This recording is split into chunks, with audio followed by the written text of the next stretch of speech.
friends, 2 time zones, and a shared love of stories. I'm Freya. And I'm Jamie. Bridging time zones 1 chapter at a time. Welcome to Once Upon a Time Zone. Hello everyone, welcome to I think this is episode 4. Today we are going to be talking about all things book tropes, and by the end of this podcast episode, the hope is that we discover our favorite trope ever. Before we get into that, we always have to start with our current reads. So I know, Freya, you were like on the brink of finishing Catabasis last night. How are you doing? Are you done? Are you still reading?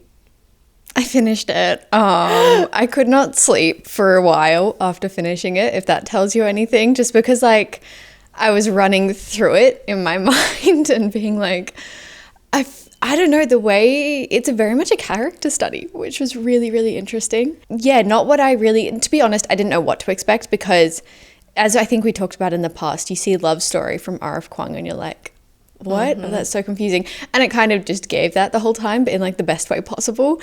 All I could think of in the entire time whilst reading it was, oh my God, Jamie's going to love this. Oh my God, Jamie will love that part. Like that's the entire time. Oh my God. So I'm so excited for you to read it just to like see if I was right, see if you actually enjoy it. I don't know what to read next. I'm thinking I'm going to have to go into like a little romance or something because I can't think of another fantasy right now. Okay, I'm so glad to hear that because the thing is, from the people who have gotten the arcs, I've actually heard mixed things, which is very interesting. Yeah. Like, not everyone has loved it, so I'm like, what is going on? Because for me, R.F. Kuang is like a consistently amazing author. Like, everything she's written, I devour and I love. So, yeah.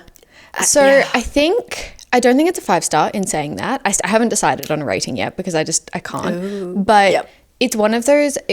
To me, it's one of those books where I kind of really liked the beginning. The middle was a little bit, it almost gave like second book syndrome, if you know what I mean. Like, you know how in the middle of a second book, you're enjoying it, but you're just getting a lot of information and you're kind of just like there with your characters and it's a little tiny bit boring. And then the ending, I feel like the ending really escalated it for me. Like it made it so much better for me. So I don't know.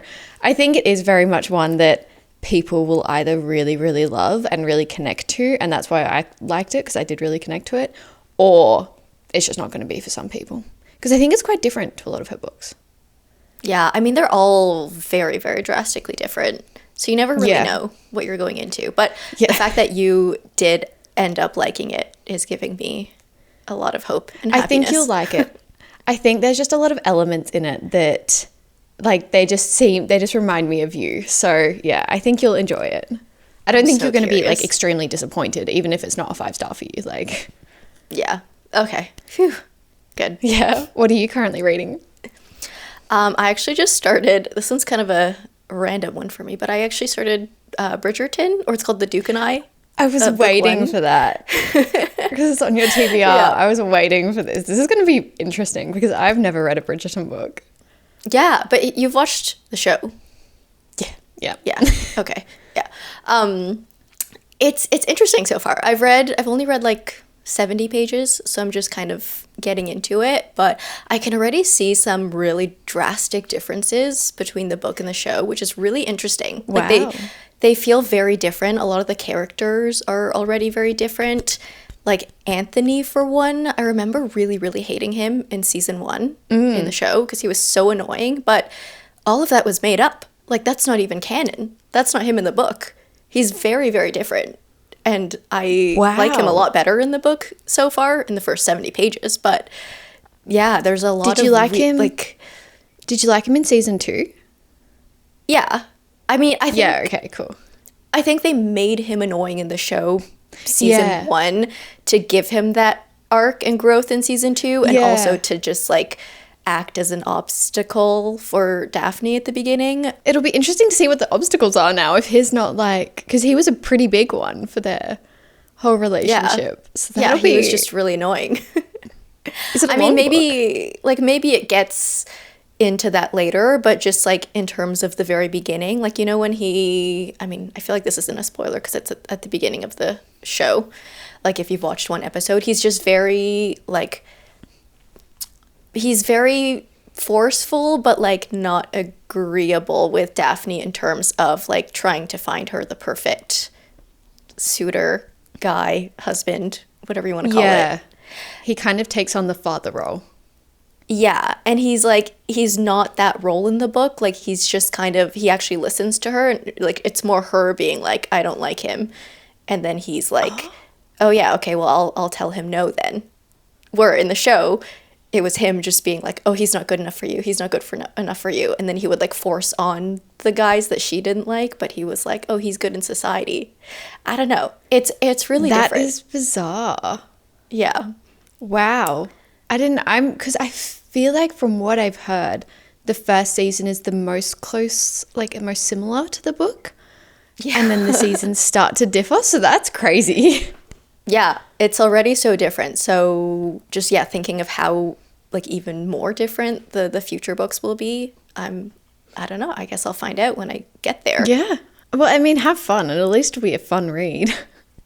Yeah. I am enjoying it so far. All right. Shall we get into book tropes?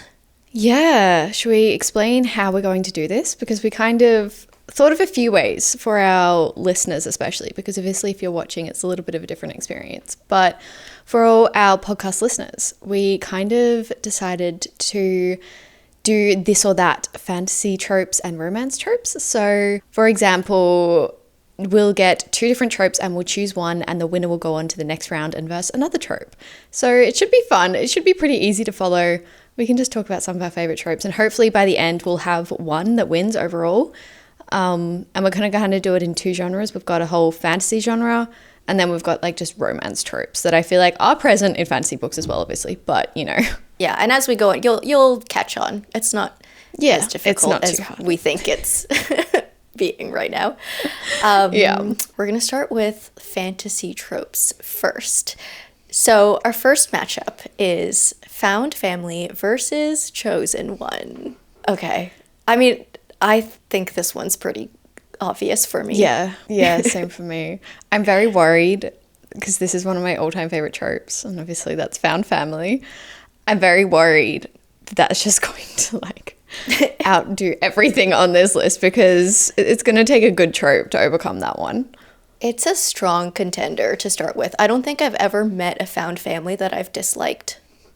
Yeah, no, I don't think I have either, especially in fantasy books. Yeah, I think most other tropes, you can say it could be done well or it can be done not well. But Found Family, how could you mess that up? I know, get some good characters together and you're there.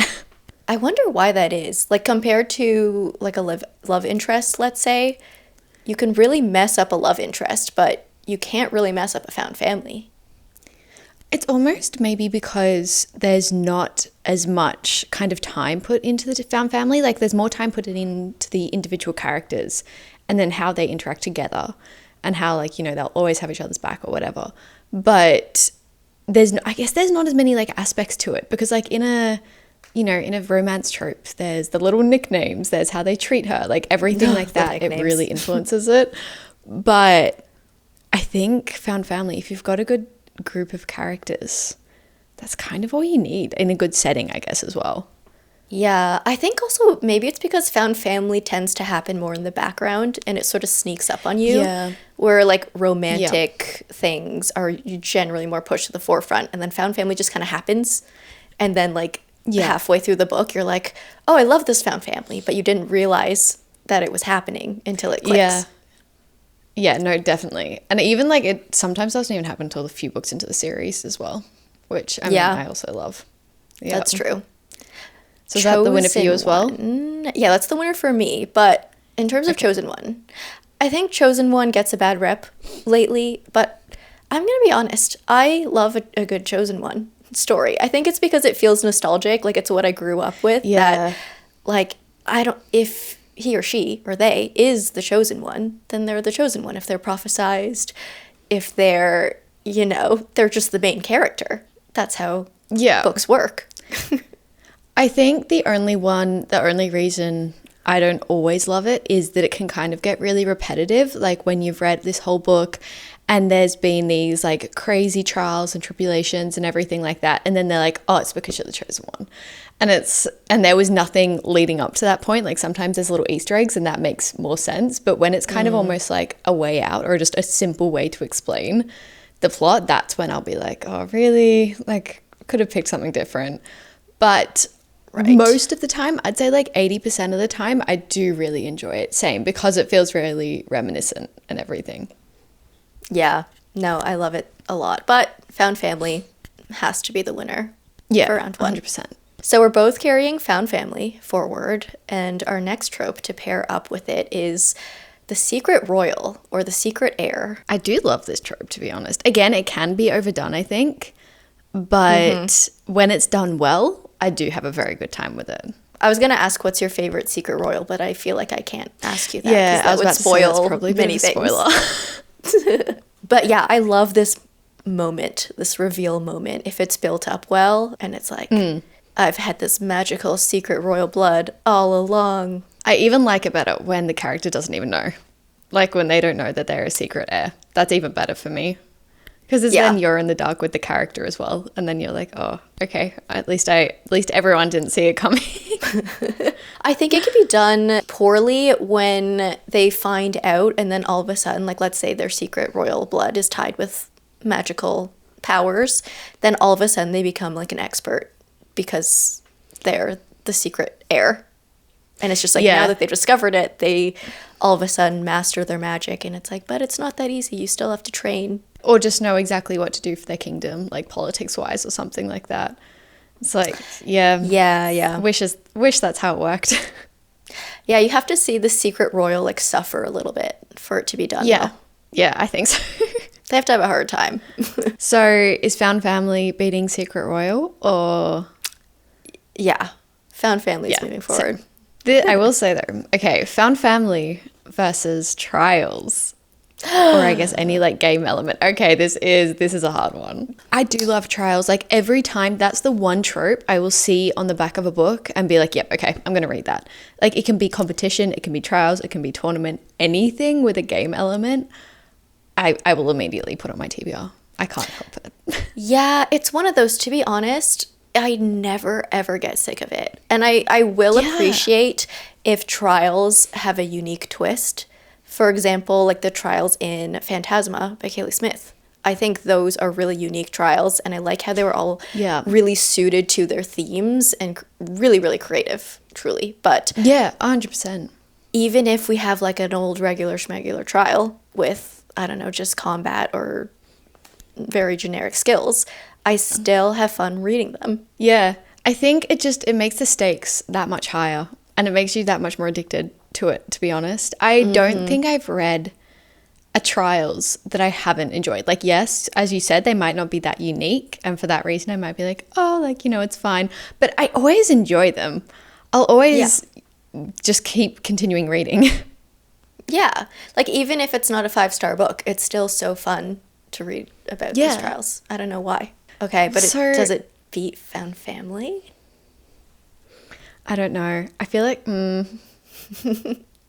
see, when I think of Found Family, I just keep thinking of my Six of Crows characters, and that keeps like tugging on my heartstrings. I'm like, oh, you were done so well. I think I'm gonna have to go with Found Family. What about you? I can't part from my Found Family. It was a close one. We probably shouldn't have put Found Family first, to be honest, but anyway. Okay, next up though, Ancient Curse. I don't know about this one. I feel like I sometimes really enjoy it. Like, it's not something that I'll veer away from at all. I kind of think it's the same up there with like The Chosen One. Like, it's fun, and I think it can be done really well. But yeah, sometimes I'm like, oh, this was very similar to a lot of books I've read. I wouldn't read a synopsis of a book that says Ancient Curse and be like, oh yes, I need to read that. Like, that wouldn't be my deciding factor of like convincing me to read a book. It's like, if it's there, sure, great, whatever, but it's not something I seek. To me, it's almost just another factor in a fantasy book. Like, I feel like it's a very common thing to have some sort of curse on either someone or a kingdom or a family or whatever. Like, I feel like that's a very common theme in fantasy books. So I almost don't even think of it as a trope, I think. Yeah, I mean, isn't that what a trope is? Yeah, I guess so. It's meant to be, probably. It's like actually the ultra trope. Yeah. Everywhere. Okay, but I think we're both moving found family forward. Yeah. The next one is found family or amnesia.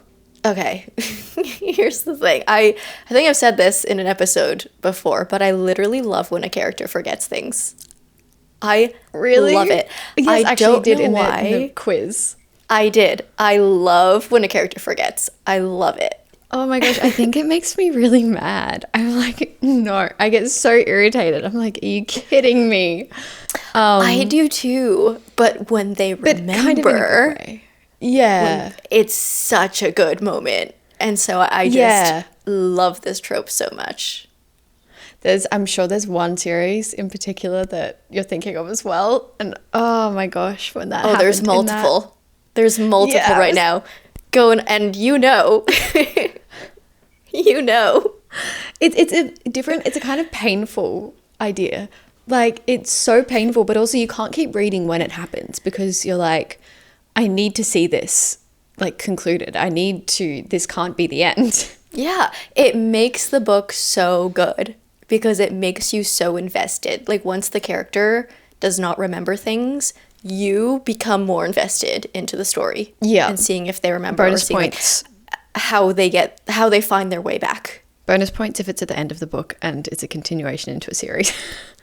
Yeah. See? We're on the same wavelength right now. If it doesn't beat found family. If it does for you, that's exciting. But I think for me, you know what? I'm so gonna boring. maybe just to twist things up, but I actually love amnesia. Maybe that's Okay. controversial. I'm gonna take amnesia moving forward. Great. Okay, I'm glad I'm glad you've found something. I might be swayed at the next one, to be honest. Yeah, the next one's pretty It's picked. good. So dragons. So you're found family versus dragons, and I'm amnesia versus dragons. I love dragons. I love any mythical creature. Like, give me some sort of mythical creature in my fantasy books, and I will be there. I will be. Yeah, you can't stop me. Yeah. Oh, that's a really tough one. Similar, like, I don't think I've met a dragon that I don't love. Or, like, even if it's an evil dragon, like, I still love that it's there. And they always have such good personalities. If you can, like, see in their mind at all. Obviously, sometimes they're kind of just there. But, Yeah. you know, if you get to see their character, they usually have such good personalities. Yeah, because they're, like, these old, wise, snarky things. You know, I think I'm going to have to go with dragons.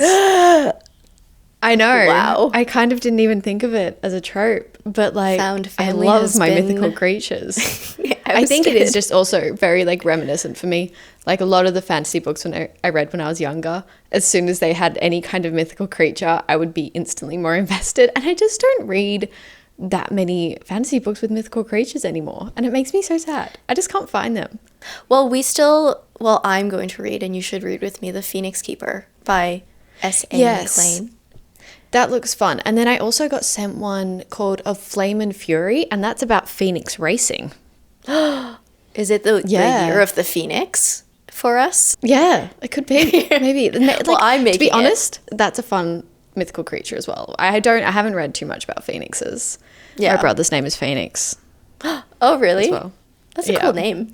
Got a little special place in my heart for phoenixes. Okay, yeah. Well, that decides it. We're entering our Great. Phoenix era. And so what wins for you, amnesia or dragons? This one's a really tough one for me because dragons is something that will always be advertised on the synopsis or the cover of a book, and it will convince me 100% to read that book. But amnesia is never advertised because it's usually something that happens along the way and it's a surprise. And you don't see it coming. So they're very different types of tropes. It's very hard to compare those. Yeah. I'm still just thinking of those amnesia books though in my head, so I'm gonna choose amnesia.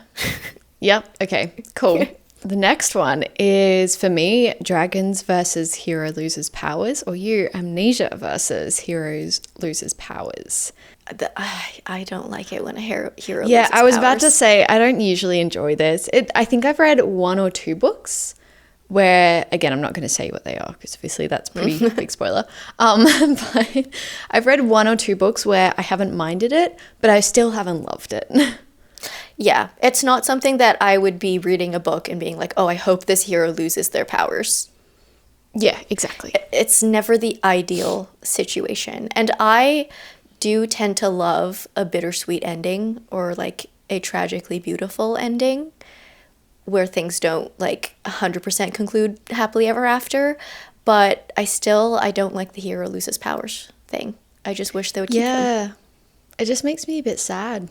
Yeah, I feel like especially with fantasy books, their powers become such a big part of their personality. Like it's Yeah. tied so deep within their souls that when they lose their powers, you just, I don't know, it feels like they've lost like this huge part of themselves. Yeah, it's sad.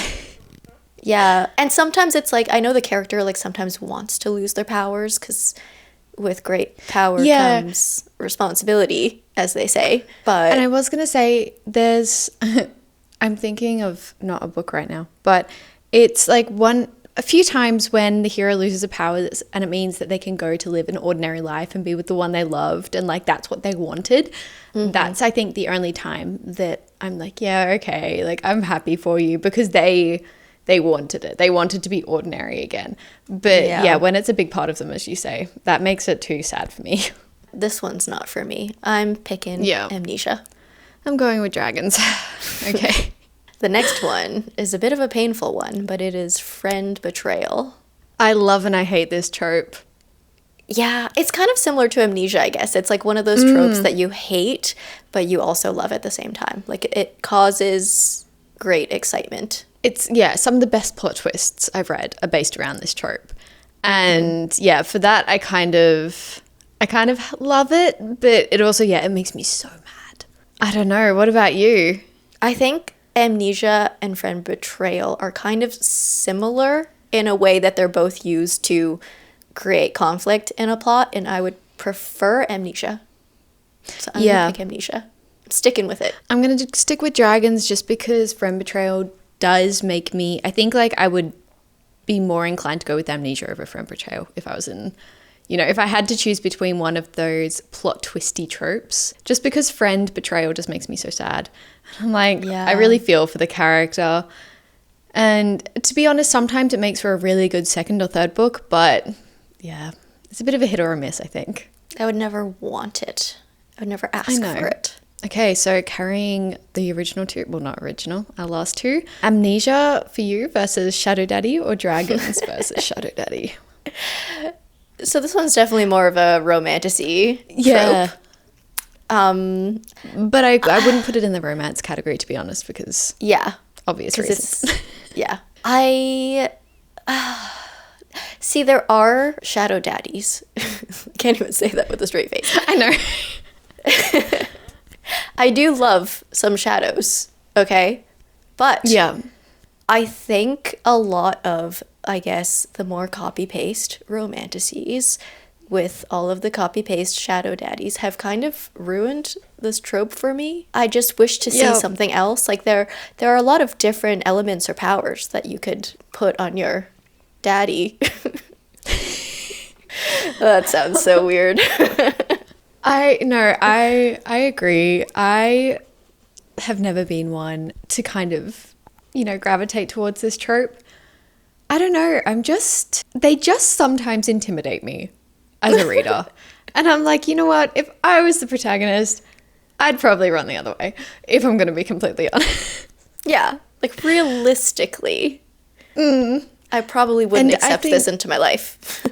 Yeah, exactly. And I think, especially when it's on the romance side of things, I do think of it realistically. Like, I will fall in love with the character that I would fall in love with, if you know what I mean. Right.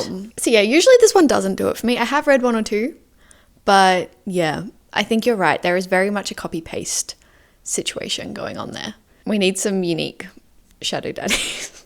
Yeah. Like, some of my favorite MMCs are shadow daddies, but I think in terms of the trope in general, it's so overused that the shadow daddy trope is not my favorite anymore. Speaking of characters who feel drawn to these shadow daddies, the next trope is the Sassy Combat Skilled, FMC. Okay, look, I do love a sassy combat FMC, honestly. FMC. But like, I don't know. Sometimes they're a hit or a miss for me. Sometimes I can get very irritated by them because I think sometimes they're a little bit in their head. I think I've read a lot of books where they really try to upplay the sassy characteristic in an FMC, and it ends up just making me very annoyed. Yeah, and I think there's two ways to go about it. They can be very independent and, I don't know, very, you know, kind of a very strong female character, and I love that. But then they can get a little bit, too sassy, and that starts to take over their character and kind of take over the combat skills. Yeah, like when they say sassy things just to be sassy, but like it doesn't make sense. Like it kind of, I think with a lot of these sassy combat FMCs, they have two sides to them. One side is like the sassy side, and one side is the combat smart side, you could say. And sometimes the sassy part of them takes over, and then they end up making really stupid decisions or saying really dumb things. Yeah, I was about to say, just in the spirit of being sassy. And I don't like that. Yeah. Then on the other side of things, though, it can make for some incredible, like, witty banter between the love interests. And I am obsessed with that. So, it's a kind of 50-50 as well, I would say. But I think I'm going to carry dragons over this one just because this could be a hit or a miss.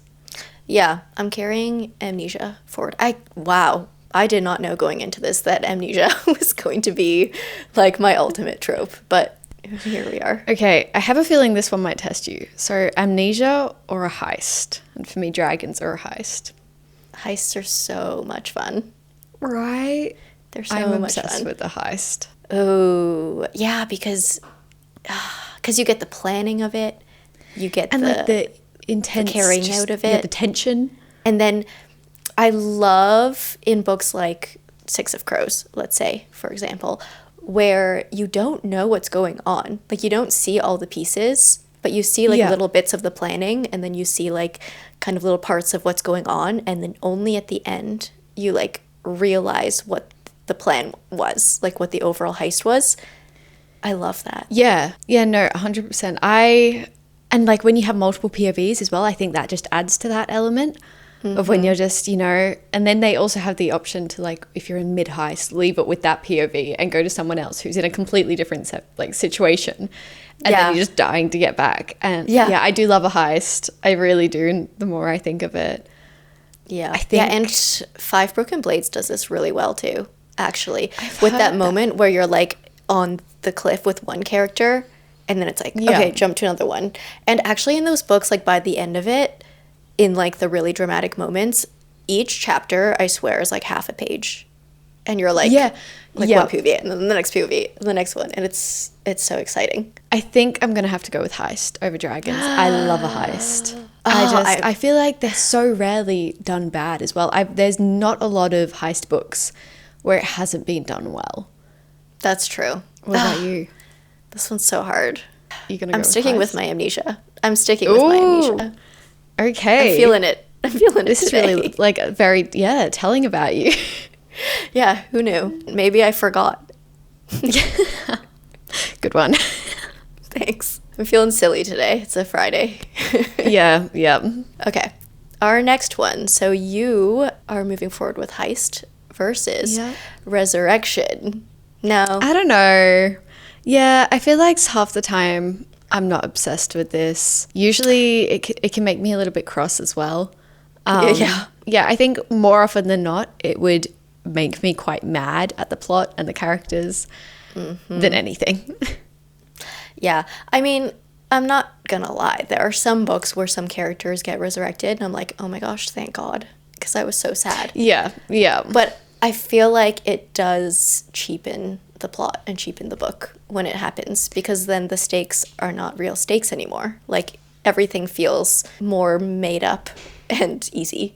Yeah, and especially if it's this ancient villain who's been resurrected. Like, they think they've defeated the one villain, and then in the second book it's this ancient villain that comes back.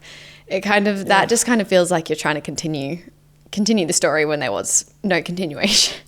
And there's I think- there's a universe where that's happened a lot, and I've been very annoyed at it recently. have I read it? Yeah. Oh yeah. Why is it not coming to my mind? Yes, it is coming to my mind. Yep. Okay, I got it. We'll bleep that out. Yep. No spoilers. Yeah, so it's gonna be Amnesia for me. Yeah, it's going to be Heist for me, I think. So for you, Amnesia versus Reluctant Hero, and for me, Heist versus it. I feel like a reluctant hero is, again, it's one of those tropes that I don't seek out, but it just tends to happen. Like, it's just there, and sometimes the hero can be so reluctant that it gets annoying. Yeah, I'm not obsessed with it either. I think, yeah, I do think it's very common in fantasy books. Yeah, I'm not like completely obsessed with it either. Yeah, I think I'm definitely going to be choosing Heist over this one. Yeah, Amnesia. With every reluctant hero, though, he needs, or he or she, or they need, a wise old mentor. Whilst I absolutely love this trope, like I will usually be obsessed with the mentor. I just think they're so much fun. Yeah. I do think it has to, again, it can be done very similarly. And I think when it's a unique wise old mentor, that's when I really love it. Yeah, it's just kind of there, but I love it, but Yeah. I don't ask for it. So Amnesia. Yeah, exactly. Like, yeah, if it's there, it's great. That's a win. But otherwise, yeah, I'm going to go with Heist. Okay, the next one. Oh, Heist okay. or Amnesia versus a boarding school or academy or academic setting. I do is one of love my an favorite things of academy all time. specifically. When it's like Yeah. an academy for magic, I'm obsessed. Oh, I didn't even think of this one. This one does really test it. I was going to say that there has not been a magical academy that I have disliked, but then I remembered Zodiac Academy. Yeah, I was about to say.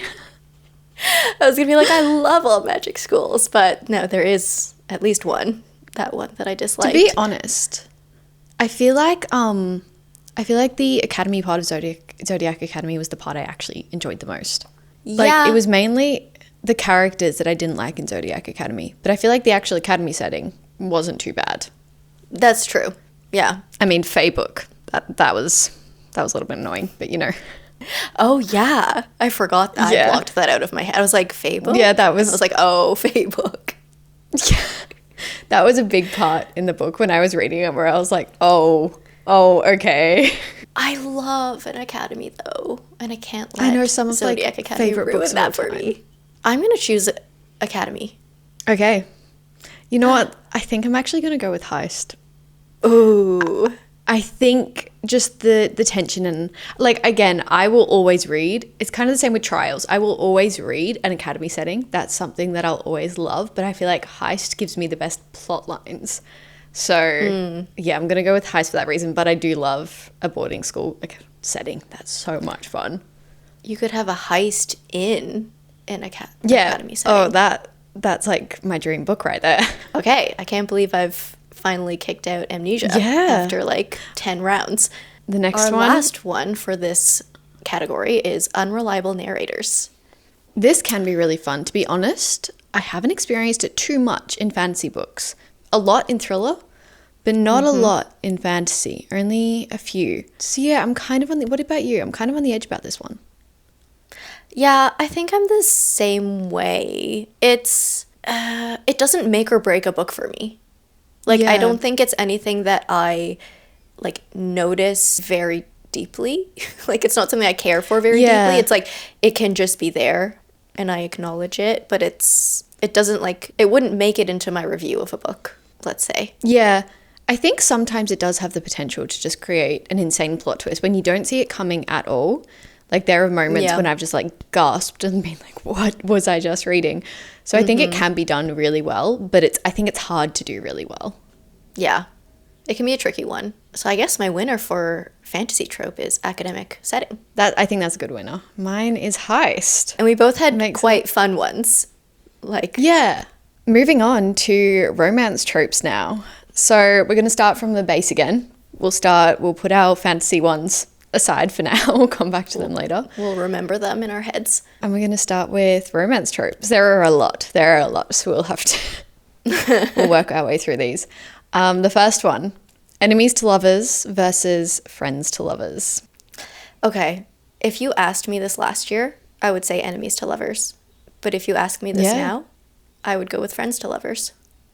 Was there a particular book? I mean, don't say the title, but was there a particular book that I just made that difference? It's just one of those things that it's so overdone, and a lot of the time it's not even done correctly, that it is not a good trope to me anymore, because everyone throws out this like, my book's enemies to lovers, my book's enemies to lovers, and it doesn't actually end up being enemies to lovers. So I just don't trust it as a trope anymore. It's hard to take seriously. Yeah, and I've recently read some friends to lovers books that I have absolutely loved, like Ready or Not. I keep talking about that one by Kara Stone. But I loved that book so much, and I keep noticing that, especially for contemporary romances. I think I just am liking friends to lovers more these days. Yeah, I think it's hard in the different settings, because if you were going to say enemies to lovers in a fantasy setting, yes, 100% if it's done well. But enemies to lovers in a romance setting, I'm usually not that obsessed with. I think, I don't know why. I think in fantasy books, they usually have quite a good reason to be enemies. But in romance books, it would have to be a Romeo and Juliet type situation to be, enemies to lovers.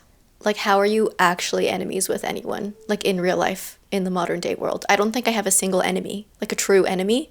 Yeah, I think I'm going to have to go friends to lovers in a romance setting. Friends to lovers or lovers to enemies. We're going the other way around. Lovers to enemies. Do they become lovers again? Or do they just stay enemies? I know. I'm not, in any case, I'm not one for that trope, to be honest. Like, it usually will just, again, it will make me sad. It just hurts, and not in a good way.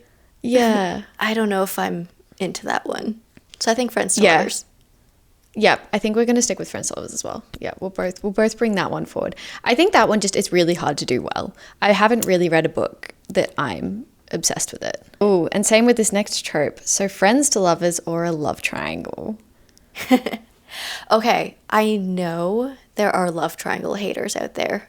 That like the second, are you one of them? Oh, I feel like I should have known that about you. But it's like the second that you guys see a love triangle, it's immediately like, no. Yeah, most of the time, so here's the thing. I don't hate a love triangle, but I hate a love triangle when it's more than one book. If it's a love triangle in the first book and they're just choosing between someone, and I get it, it's hard. But then they choose someone, then I'm like, okay, great. When it's a Twilight situation, that will really annoy me. That will really bug me. And it has the capacity to ruin the book for me. Oh, okay. Yeah. Love triangle, I think it's something that I don't hate as much as many other people hate, but there are love triangles that I have highly disliked. So it's one of those that can be either way for me. Like either I like it or I love it or I absolutely hate it. I'm going to carry friends to lovers forward. Yeah, I think, we're both carrying that one again. This next one I think I do love. I think I do love. So Forbidden Love. I love Forbidden Love. I think that's a pretty immediate, to be honest, I don't like it when it says on the blurb, but as soon as I start reading and I see somebody is off limits or whatever, then I'm instantly like, yeah, okay, you've got me. Yeah. I just love the sneaking around.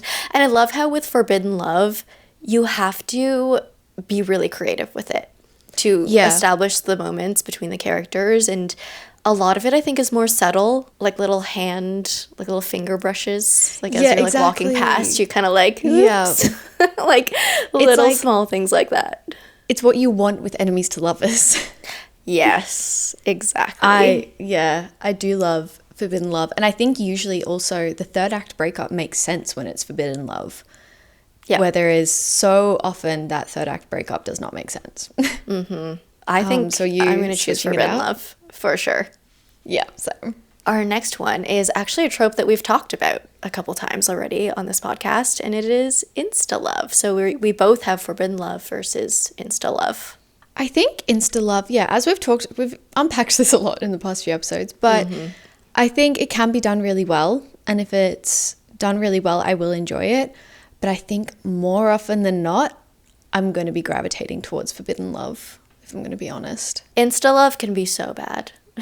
Yeah, yeah, that's the so thing. bad. It could be really, really good, or it can be really bad. Yeah. And I think just like in general, there are more authors or more books that where the insta love is bad versus the ones that I've liked. And the ones I've liked I really do like, but it tends to be bad more than good. Yeah. So yeah. forbidden love it is. Yeah, this is a lot easier than fantasy. There's so much more simple tropes. The next one though is slow burn. This one might be a little more difficult. See, to me, that kind of like almost intertwines with forbidden love, because usually, you know, it's going to be a bit of forbidden love like creeps up on you because you're not meant to think about that. So that's really hard to choose because I love slow burn. That's what I want in all of my romance books. Like, I don't want them quickly becoming a couple or whatever, or giving into that chemistry. Like, I want them to build up tension. I love a slow burn. Slow burn is another one of those tropes that I have trust issues with these days because, again, similar to enemies to lovers, it's like you look at a romance book or a romantasy book and like at the top, it's always like slow burn and enemies to lovers. And then you read the book and it's not enemies to lovers and it's not slow burn. And I just have no faith in slow burn anymore. Even though I know when it's properly done, it can be so good. Just seeing like the words slow burn or hearing them, I just immediately have distrust. So forbidden love is more nuanced of a trope. Like it's kind of like a subtrope of slow burn in a way, or they're kind of like related to each other. But I trust a forbidden love more than I trust a slow burn. That's the thing. I trust people when they say this is an actual slow burn. And I'm like, oh, okay. But when, when it just says slow burn romantasy, I'm like, is it just more than 2 chapters? Yeah. Like by page 100, they're like together. This is not slow at all. I think I'm going to go with forbidden love as well. It's a great trope. I might need a bit of clarification on this next one. So forbidden love or why choose? Have you not heard of why choose? No. I don't think so. It's definitely not my trope, but I know it's a somewhat popular trope these days. But it's basically like let's say you take a love triangle or a love square or like any amount of sides of a shape, and the protagonist doesn't choose one and ends up with all of them. I thought it was going to be that, but I just thought I'd ask for clarification. That's not my kind of book. I was like, maybe it's like a choose your own adventure style thing. No. That would be fun. That's what I wish it was. No, I'm going to be going with forbidden love for this one. Yeah. Obviously, no judgment to anyone who likes why choose. I'm just, like, you know, if I prefer them touching hands than kissing, then I guess that's pretty self-explanatory. Yeah, I just need like one person to focus on. Like if there's too many, I'm like, I feel like my heart isn't in it. It's torn. Yeah. Yeah. Okay, and this next one I don't think is any competition, but bully romance. No. I will quite literally stop reading a book. I wish I could. I'm very bad at DNFing books, but I wish I could stop reading a book at a bully romance, because every single one I have read, it just hasn't been it for me. I don't love this. It's just like, there's a line between like an enemies to lovers, let's say, and bully romance, where you're just straight being mean for no reason. Yeah, I know, that's the thing. With enemies to lovers, at least they usually have a bit of a reason for like the snarky comments and stuff. But when it's just like a bully, that's a bit far for me. Or it just goes on and on and on and on. A lot for me to change my mind on that love interest. Like once they're a bully, I'm like, you're a terrible person. It would take a lot. Yeah. So forbidden so we're both going with forbidden love. The next one is fake dating. This one I do love now and then. I think it can be done well, but I do think it is very predictable. I think as soon as it's a fake dating, you know the storyline. So it's a fun trope, but I don't know that I am obsessed with it, if that makes sense. The funny thing is, I used to hate fake dating. Really? I absolutely hated it. And I don't even remember like the fake dating books that I was reading, but I just remember hating every single fake dating book I read until I read, I think it was Funny Story by Emily Henry. Yeah. And that's like, that was the first fake dating book that I was like, oh, I kind of like this. Of course it was Emily Henry to make you change your mind. Yeah, of course it was. There was something about it. Like maybe it was so predictable. All the pages I was reading, I was like, why am I reading this? It kind of, like, to me, I know a lot of people love fake dating, but to me, it felt pointless because I was like, I know exactly what's going to happen and where we are going to go. And I think a lot, like, when I read contemporary romance, your review of it, I think, just really depends on the journey. Because they're predictable. Like, all romances are predictable. If they of course. weren't predictable, you wouldn't read them. Like, those aren't romances. But the way you get there is just also so predictable with fake dating that you know, like, all the twists that will come. You know what the third act conflict will be. And it's just so frustrating. So I'm okay with fake dating now, but it's definitely not my favorite. I think I was the opposite. I think I used to love it. And then just the more I read, I was like, all of these feel very, very similar to each other. And again, if the characters are there and they're great and I'm connecting to them, then I'll have a great time. But if I'm not, I'm like, this is pretty similar. Yeah. So I think I'm going to go with Forbidden Love as well. Yes. Wow. Yeah. Forbidden Love, the big romance winner so far. The next one's kind of similar as well. Arranged Marriage versus Forbidden Love. I feel like this is similar thoughts on this. I think I would prefer fake dating over arranged marriage. Really? Because, I'm not big on, I feel like 9 times out of 10, you wouldn't get put in an arranged marriage with somebody who is, like, fake dating, you both come to that consensus that, you know what, we're going to fake it till we make it or whatever. But arranged marriage, usually they don't have much of a say in it. That's true. Yeah, it's less believable, but I honestly think I would prefer arranged marriage over fake dating. Yeah. Because I feel like the stakes are higher. Like, it seems more like a real problem. Yeah. My question is, in fantasy books or in romance books? Because I think I prefer it in fantasy books. Yeah. I guess, in fantasy books. I don't know if I have read an arranged marriage. Yeah. It's not as common in just romance books, I don't think, at least for me. I would still pick arranged marriage over fake dating, but definitely not over Forbidden Love. Yeah, no, same. Okay. I don't know. It's a bit confusing. I'm a little bit confused with both of those. That's okay, but I think the point is I'm going with Forbidden Love. Yeah, it doesn't matter. But it's just funny that you said you're confused because the next trope is miscommunication. There has been a total of 1 book that I have accepted this trope in. Yeah, pretty much.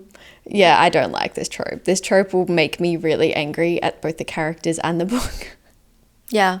It just, like, even if I will be totally enjoying a romance book, if there's miscommunication, like, if the third act conflict is primarily just a miscommunication, it just ruins the entire book for me. 100%. I cannot, with miscommunication being the big breakup. Yeah, no, I'm very big on communication, so that one is a very easy pass for me. Let's communicate. Forbidden Love or fated mates / soulmates. I love a fated, but again, in fantasy settings, I like fated mates. Does that even exist in No, I was about to say, wait, that wouldn't exist in, I guess soulmates is the romance. Soulmates, yeah. I do love it. I am a sucker. Like, as soon as they're like meant to be, they know that they're meant to be together. I love that. It's very cute when they're blessed by the gods. I don't know. What about you? I do love a fated mate or a soulmate, but I think I love a forbidden love more. Ooh, I think I'm going to go with fated mates. Like, specifically, fated mates is one of my favorite tropes. But I like it when it comes as a surprise. I don't want to know. Like, I might have an inkling whilst reading the book, but I don't want to know at all. And that is one of my biggest pet peeves, when people do book recommendations based on fated mates. And I'm like, well, now I know. Yeah, that's a big thing, is like, if you give away too many tropes about a book, you're spoiling it. Because a lot of it is finding out what, like, all the tropes are along the way. Yeah. So I think when that is a surprise for me and it's done well, that is one of my favorites. Okay, so that's your new winner. This next one, I'm not a fan of this one, but it's age gap. Well, I mean, technically I am a fan of it because, like, in a lot of fantasy romances, there is the biggest age gap. It's really hard to distinguish because I feel like, I don't know, to me, when I'm reading a fantasy book, like let's say Akatar or something, I'm not picturing them as they've lived. Like, if they're immortal, that doesn't strike me as like an age gap. I don't know. It's really hard to explain. It's in my mind. It's not real. It doesn't count. Actual, like when it's age gaps and when it's focused on age gaps, like a 20-year age gap or whatever, I do struggle to enjoy it. But I will say the one person who I think does it really well is Elsie Silver. Oh. I did like her in the Chestnut Spring series. I didn't mind a few of her books where there were age gaps, and I thought I would. I thought that would be a really annoying thing for me, but I actually was fine with it. Isn't her next one going to be an age gap as well? I think so, yeah. She just made me more inclined to step outside my comfort zone because usually if I saw age gap, I'd be like, no. But, you know, she made me kind of, okay, I'll give it a go. I don't know if I've actually read a contemporary age gap romance. I think all the ones I've read are like fantasy ones, so they've all been like 500 years apart. Well, it definitely doesn't beat Forbidden Love, so. Yeah, and same for me. It doesn't beat Fated Mates. The next one is Grumpy Sunshine. I think this was one that I used to love. And then again, I read too many books like it. When I first got into romance, I used to love it. And now I'm like, it's pretty cliche.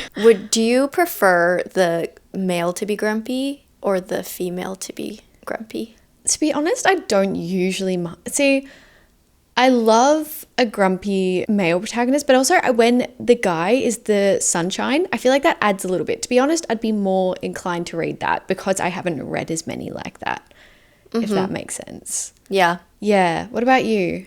I definitely prefer the male to be sunshine. Yeah. And the female protagonist to be grumpy. A little bit.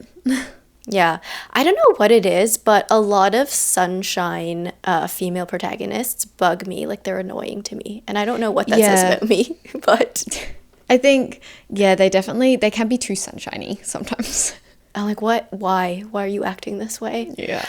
Like, it's weird, though, because I feel like in general, I am quite a sunshiny person. Yeah, I was about to say, you would strike me as more sunshine than grumpy. But then when I read about it, I'm like, oh my God, you're so annoying. That's so funny to me. Again, what does that say about me? I don't know. Does it beat Forbidden Love? No. Okay, yeah, doesn't beat mine either. Neither does this next one. And that one is Accidental Pregnancy versus Fated Mates or Forbidden Love. The thing is, this is not a trope that I would ever expect to love, or it's never a trope that I seek out. But again, bringing back Ready or Not, that entire story revolves around an accidental pregnancy. That's what the whole book is about. And I loved it because it was done so well. I think it definitely can be done well. Like, Out on a Limb is the same. And I really didn't expect to like that one. Is it Reckless in the Chestnut Springs? Also the same. I think I don't like the idea of it, but when I actually read it and the characters kind of are there for each other, then I don't mind it. But, you know, Fated Mates wins. Yeah, Forbidden Love wins. The next one is another one. I guess you could have this in contemporary romances as well, but the Who Did This to You trope. I do like this one. I do like it majority of the time. Yeah, I was going to say it kind of triggers me now, where when I see, especially when it's just who did this to you, like quotation mark, who did this to you, quotation mark, and not even like a variation of the who did this to you, I'm like, really? Like, you had to throw it in there because you knew that, like, so many people do love it and will love that moment just for literally that simple line. But I think it's overused. And I think it's, like, I think so too. Find a more creative way to, like, add this trope into a book. Yeah. I think it can be done really well, and when it is, I love it. But most of the time, I'm going to prefer Fated Mates. Second chance romance or Forbidden Love or Fated Mates. We talked a little bit about this one in our last episode too. I'm not obsessed with the second chance romance, to be honest, most of the time. But yeah, as we said in our last one, I think it depends on the circumstance. Depends how long the book is, to be honest, and how much happens. Forbidden Love is still my winner. Yeah, Fated Mates for me. We also talked about this next trope, fated mates or forbidden love versus office romance. I just think I'm scarred from the hating game. Same. To be honest, I think that's one of the only ones I've read. Just looking at my romance bookshelves. I can't think of any. I mean, oh, you haven't read the Windy City series, have you? No. I feel like Play Along in that series, if anyone's read that one. That could, I guess, be considered an office romance, but or like workplace romance. Is that what we're saying? Like, you reckon office or workplace? They're kind of similar. Yeah. I think workplace, when it's a little bit broad, is okay. But again, usually I'm not going to love it that much. I just think, like, as someone who has worked in an office, it's just not... It's not an environment to cultivate a romance. Like, it's... Okay, and... Okay, I'm full transparency. I did meet my husband at work, so who am I to talk?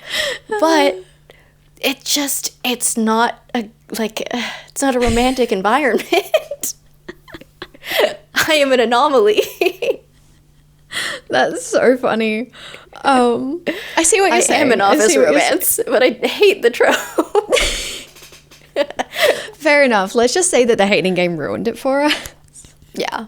We'll just go with that. Only one bed versus fated mates or forbidden love. I don't know. I don't mind this one, but I don't love it. I think out of the ones that, like, they're kind of like micro tropes, you could say. Like, it's just kind of like one moment, like the he did this to you, that sort of thing. The only one bed is one that I still do enjoy, I think. Yeah, okay. I think because it's not just... Like, it's not just one line or something, let's say. It's like it creates a situation, and then it's just funny seeing your main characters being, like, uncomfortable. Seeing them kind of squirm and, like, fight with it. It's entertaining. A good time. It's a fun time. Yeah. Do you reckon... It's kind of hard, though. It doesn't really beat, like, the ones that we have because it's a micro trope almost. Yeah, because it's one moment. It's like, that's not going to be the defining factor of... that romance. So, forbidden love still wins? Yep. Oh, this next one. Teacher student. Immediately, no for me. I get so uncomfortable reading about this. Usually because there is a major age gap, and usually, if it's especially in high school, like, no. Pretty Little Liars. Why did we all fall for that? Why? I know. Because we were young. Yeah, exactly. Now you look at it and you're like, she was what, like 15? Yeah. Concerning. No, usually I'm not gonna like this one.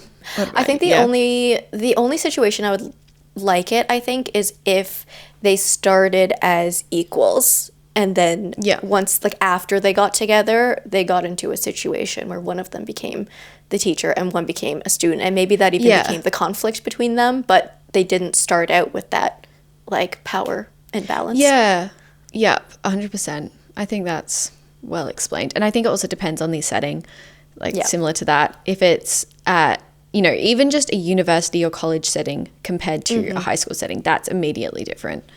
Yes, so I think it does really depend on the setting. But more often than not, I'm not going to be, like, gravitating towards that trope. This has been an easy round for us. It really has. It's like a fire round. Yeah, we're just going boom. Where are we? We are at Hurt Comfort. I feel like I haven't read too many books with this trope, to be honest. Again, I kind of feel like it's also a micro trope, similar to Only One Bed and everything. It's like a moment or like one chapter. Yeah.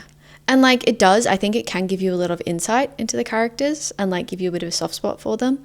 But, you know, it's not the reason I pick up a book. I think this trope pairs well with enemies to lovers. Gives a bit of emotion. Yeah, it gives more of, like, a reason and, like, a moment of transformation. Yeah. Yeah, Forbidden Love still wins.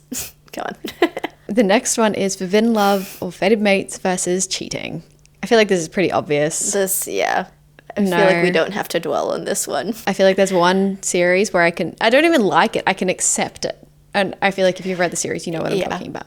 But yeah, you can accept it and move on. And that is the only time I have ever read a series. It's the one series that is the exception. And it takes a long time. Yeah, it takes a long time to get there too. Exactly. Yeah. And it's a lot to do with their past and history and everything. But yeah, more often than not, no, never okay. We have 2 more. Morally grey love interest. I think I'm going to stick with my one for this because I feel like a lot of people love a good morally grey love interest. But personally, I just feel like, I don't know, I like a sunshine guy. Like, as we were saying before, with grumpy sunshine. Like, I'm going to usually choose a sunshine guy over a grumpy guy. And I think morally grey, I mean, usually they're not bubbly and golden retriever energy. I think most characters are morally grey. Like, no one's ever really perfect. Yeah, that's the thing. It's kind of like where on the line, because you think of Kaz from Six of Crows, and he's morally grey, and he's one of my favorite characters of all time. I mean, he's not really like a love interest, but character-wise, there's a little something. Yeah, there's something that we grab onto. Yeah, no, I think, yeah, it's kind of it's like, how morally grey are we talking? Right. Where's your line? Yeah, I love reading a morally grey character, but they don't necessarily have to be the love interest. So yeah, I'm just kind of medium on this one. So forbidden love is still my trope. And our last one, forced proximity, which ending on a high note, forced proximity versus forbidden love or fated mates. That's a good one. Yeah, I love a good forced proximity. I feel like that ties really well into one bed because, you know, I think you see so much of your characters in those kind of settings. It's kind of like an extended version of only one bed. Like forced proximity would normally, I guess, take like a longer time. Like they'd be in, you know, a situation or a place together for a longer time than, let's say, just one night. Yeah, I quite like it. Forced proximity plus forbidden love. Oh, that's the ultimate. That's the ultimate combination. Can I just choose those 2 together as a pair? Yeah, I mean, surely. If you had to choose, though, Yeah, I think I'm still a forbidden love. Yeah. What can I say? I think I'm fated mates. This does test it. I do love forced proximity, and I think, again, it can make or break the book, but I do love it. I'm never going to be mad about reading about a forced proximity. But that means we've got our finals. Do you want to pick between, yours was it Amnesia? No, Boarding School. No. Boarding School. Yeah, the Boarding School. Versus Forbidden Love. Which one would you gravitate towards more? Okay, again, if we combined them, that's fun. If we combine our fantasy trope with our romance trope, so we get like Boarding School / academic setting so fun. With forbidden love. Yeah. And they so pass fun. The brushing of the hands happens like in the hallway. Literally in the hallways, yeah. Yes. That would be the ultimate. Honestly, don't pick. Don't even pick. I don't want to. Leave is it a at more that. fun game, is to combine them. Yeah. What would mine be? Heist and fated mates. That's pretty good. That is, I would say literally that. I feel like this is just our book taste. We have both just created the perfect book for both of us. If you guys have any recommendations that fit these tropes, although, no, I was going to say, is it a spoiler? But it isn't, because Forbidden Love, that's usually on the back. Boarding School, usually advertised. It's going to be on the back.